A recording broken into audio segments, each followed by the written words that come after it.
Mr. Leader. So Russ just spoke to House Republicans on a call, says that these firings are likely to start within the next 48 hours. Also said that WIC is going to run out of money within the next week. And he just posted that $8 billion of green energy will actually be cut immediately. And it's going to affect 16 states, all of them which have either Democratic leaders or Democratic majorities in their state houses or Senate. What's your response to that? Are you feeling the pressure? These are all things that the Trump administration has been doing since January 20th. The mass firings of federal workers, Trump administration has been engaging in this since January 20th. Targeting the clean energy economy, Republicans have been doing that since January 20th and assaulted the clean energy economy and the creation of good-paying American jobs in their one big ugly bill. Trump administration has been killing jobs. This is a job-killing administration.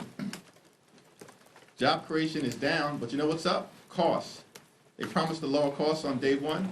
Costs aren't going down, costs are going up. Inflation is going up under the Trump administration. And one of the reasons why Democrats are fighting hard at this moment is because unless we extend the Affordable Care Act tax credits, more than 20 million Americans in a matter of days are about to experience the reality of dramatically increased premiums, copays, and deductibles.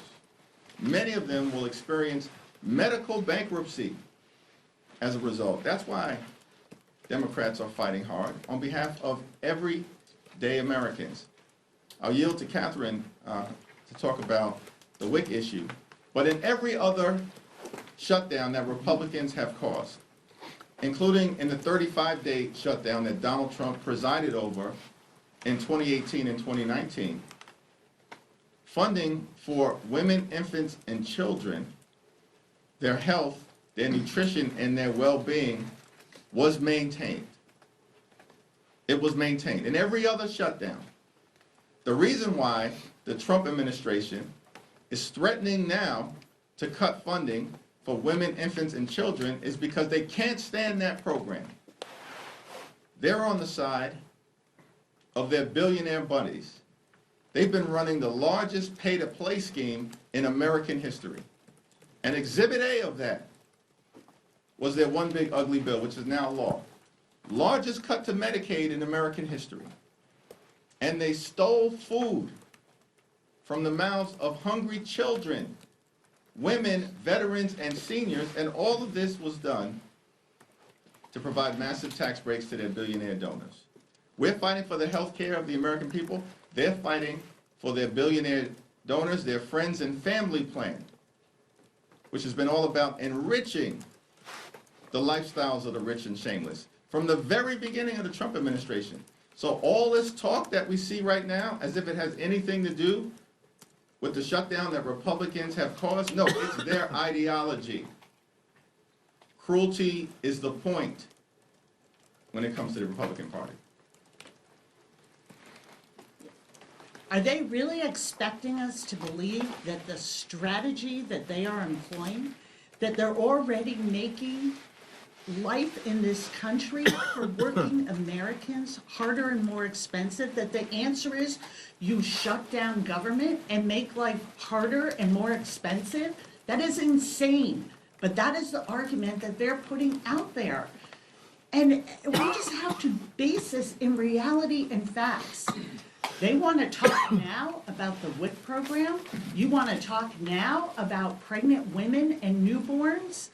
When 40% of births in this country are covered by Medicaid, they want to say to pregnant women who in a third of the counties, because of their policies, no longer have access to OBGYNs, no longer have access to safe prenatal care and delivery.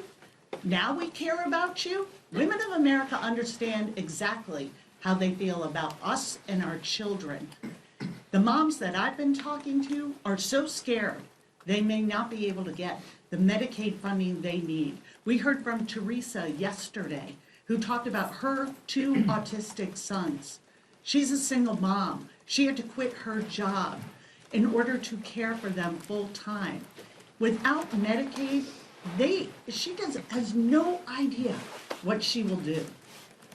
And these stories are repeated over and over in my own district.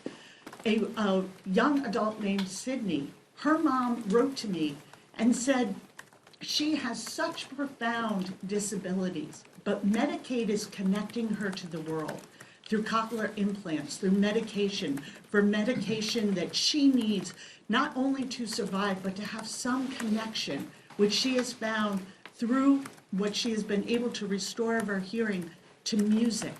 Without Medicaid, there is no plan B for these moms and for their children. So you can save it. You can save it, Speaker Johnson, that now you are coming in and that you care about feeding hungry children, that you care that they have what they need for preventative health care, that you care about pregnant women and that they can have a safe and healthy delivery for their children. Spare us.